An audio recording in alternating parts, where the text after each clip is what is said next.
And hello, meron pala akong gustong i-share sa inyo na nagamit ko na. So, sabon and lotion to, and i-share ko lang kung ano yung naging experience ko dito. So, may mga nagtatanong-tanong pa rin kasi kung ano yung nagagamit ko na ngayon na sabon at lotion ngayon. So, i-share ko lang naman kung ano yung naging experience ko. So, eto siya. So, SY Glow na ito yung isa sa mga bago nilang bagong labas. So, hindi naman bago. Bali, last year to. And bago ito sa akin. So, ito, nakadalawa ko. Bakit? Dahil nagustuhan ko siya. So, ito yung pinapartner kong sabon. So, ayan siya. So, after, dahil sa sabon, malakas ako sa sabon talaga. After, magpo 4 weeks, ayan. Bali sa 4 weeks ay nakaubos ako ng 2 sabon. So, at isang lotion. Hindi pa nga totally ubos. Ayan siya. Makikita nyo. And explain ko kung bakit. Parang ano siya. Ayan. Clear siya dyan. Parang ano, gel. And yung nasa loob ay iba yung nasa gitna. So, eto hindi ko pa siya nabuksan. So, malakas talaga ako sa sabon. Dahil nga mapagkuskus ako sa sabon. So, dito muna tayo sa sabon. Ito yung laman niya. Ayan. So, dito muna tayo sa harap. Ayan. Dahil nakadalawa ko, mag-isang buwan na rin ko siyang ginagamit or 4 weeks. Hindi ko siya matandaan. Basta alam ko mag-4 weeks ko na siyang ginagamit. So, ito nga pala SY Glow Whiter and Glowing Skin. So, marami na ako naging review ng mga product nila. Hindi naman sobrang lahat. Iilan lang din. So, ito yung isa sa mga napili ko. And ito yung Luminous and Whitening and Brightening Face and Body Soap siya. So, nakalagay dito is 125 grams. Medyo malaki-malaki din siya. Hindi ko sure kung magkano dahil iba-iba kasi yung price nito pag solo. Kasi yung ano nila, yung bundle nila, may bundle na ganito, may bundle na iba na sinasama sa ibang product nila. May sunscreen, may sabon, or ganun. So, hindi lang to, ito yung sabon nila, may iba-iba rin. So, magkano ba?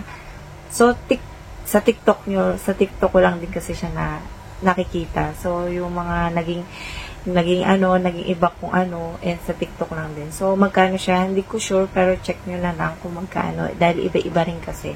So, ayan. And, meron siya niacinamide, alparbutine, meron din siyang, hyaluronic acid, vitamin E, and snail extract, and resorcinol. Ayan, nakalagay dyan. So, hindi ko sure kung tama yung pagbigas ko. So, nandito yung ingredients niya. Sobrang daming ingredients. So, ayan. Kung gusto nyo ilagay ko yung ingredients, makita nyo. So, ilalagay ko sa dyan. So, nandito yung expiration. Medyo matagal-tagal. 2025 pa talaga. So, paano siya gamitin? Paano siya ibabad sa face and body? So, ayun. Sa face is bula lang. Kunin mo yung bula. Dahil may net to. Ayan. May net to. Dahil ito yung tsura niya. Ayan. Ito pala. Meron siyang plastic sa loob at meron siyang net na kasama sa loob. So, ito yung pinagamitan ko. Ayan, sobrang liit niya na. So, yung itsura nito, medyo makapal-kapal. Kapal-kapal siya. Tapos, meron siya mga gold-gold na maliliit na nakalagay dyan. So, ipapakita ko na lang dyan. Ayan yung gold. Ayan. Hindi naman sobrang kadamihan. So, yung amoy niya, sobrang bango. I mean, para sa akin mabango siya kasi naiiwan yung amoy niya sa skin pagkatapos mong gamitin. So, di ko siya ginamitan ng net kasi mas type ko gamitin siya sa skin direct. Sa body, hindi sa face ha. Kung sa face naman ay pabulain nyo gamit ang net, depende sa inyo kung hindi na or sa kamay na. Ayan, habang nagbababad kayo sa katawan ng 2 to 3 minutes, babad nyo yung pinaka-effective 2 to 3 minutes hanggang 3 minutes. Ayan, hindi naman siya mahapti sa katawan or kaya nagdadry ng sobra kahit ibabad nyo ng matagal. So, sa face is seconds lang. Pagka, babad nyo is ganun-ganun lang. Massage. Bilang kayo kung ilan seconds. May nagtatanong, ilan seconds po. Depende sa inyo. Basta wag nyo ibababad. Kahit hanggang 1 minute, ganun-ganun ninyo. So, badlawan nyo kaagad. So, diba sa face? Malambot siya sa face at mabango. Nakaka-fresh pag habang ginaganon-ganon mo siya.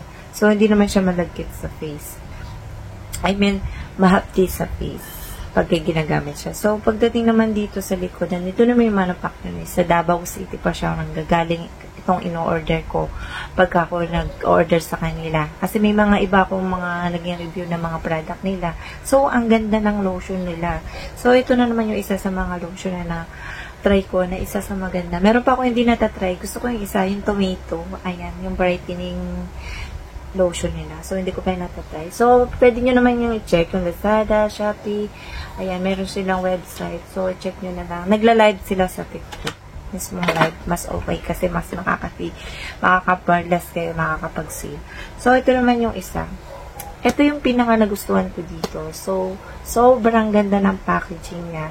Dahil kakaiba. Ito yung sa lahat na nakita kong lotion na kakaiba. As in, para sa akin, ewan ko lang sa iba. So, kung okay lang ako, kung para sa inyo, ewan, pala na kayo.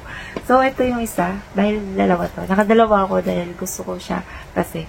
So, bali, ito yung nagsabay. Bali, dalawa sa ayan. Ayan. Nabi ko to is 500 plus. Kung dalawang to, 500 plus. Kung isa-isahin nyo na lang, natandaan ko 500 free shipping na siya. So, ayan. Ayan, nakadalawa ko sa ganito. Ayan. Ito, dito tayo sa lotion. Dito ako na-excite na ipa-explain sa inyo. Hindi pa siya ubos. Ayan. So, makikita nyo sa gitna ay magkahiwalay po sila. Ito ay gel. Ito naman ay yung pinakaloob. Ipapakita ko sa inyo kung maputi ba siya sa skin. So, ito nga pala ay Lumino.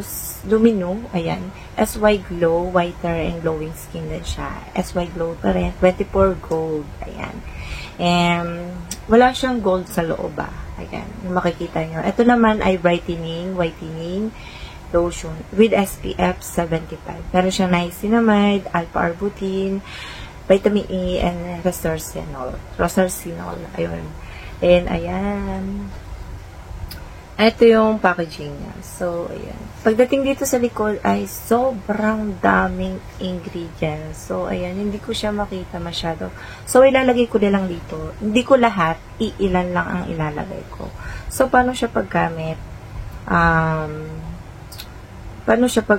Ayan, umaga tsaka, sa morning, tsaka sa night bago ka matulog. Depende sa iyo kung nalalagkitan ka o hindi. Sa akin kasi hindi. Kung gusto mo absorb ka agad, dapat ka sa blower, sa electric fan. So, nandiyan yung expiration niya. So, manufacturer, syempre, nandito. Hindi mawawala yan kung saan siya nanggaling. So, ayan.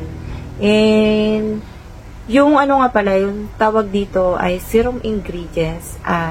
Serum ingredients yung tawag dito. Magkaiwalay sila ng yung kulay puti.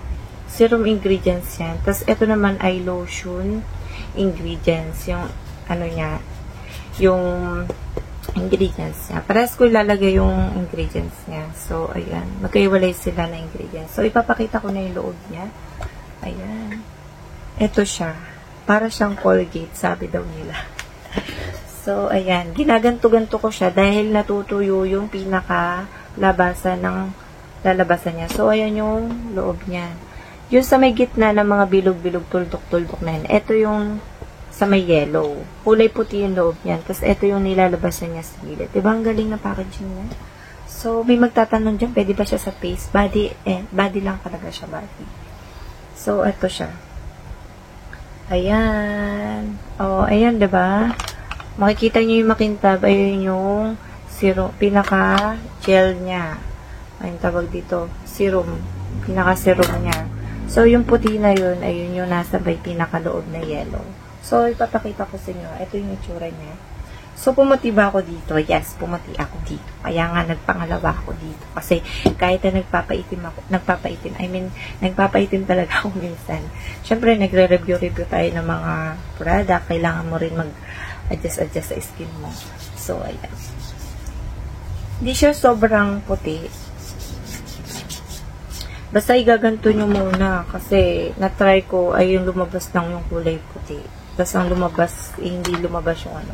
So, ayan siya. May pagka puti-puti ng bahagya. Ayan. Before and after. May pagka filter ng bahagya to.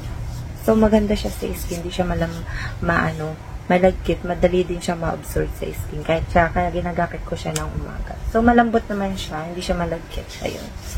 hindi siya nakakaitiman, fairness, kasi naghahatid sundo talaga ako sa school. Kaya, napangalawa ko. Kaya sa mga nagiging review ko sa mga lotion ko, depende na lang pag nagustuhan ko, magpapangalawa ako. So, pagka hanggang pangalawa lang ako, tapos may nakita ko na bagong lotion, doon lang ako magsuswitch ng ibang lotion para ma-try ko.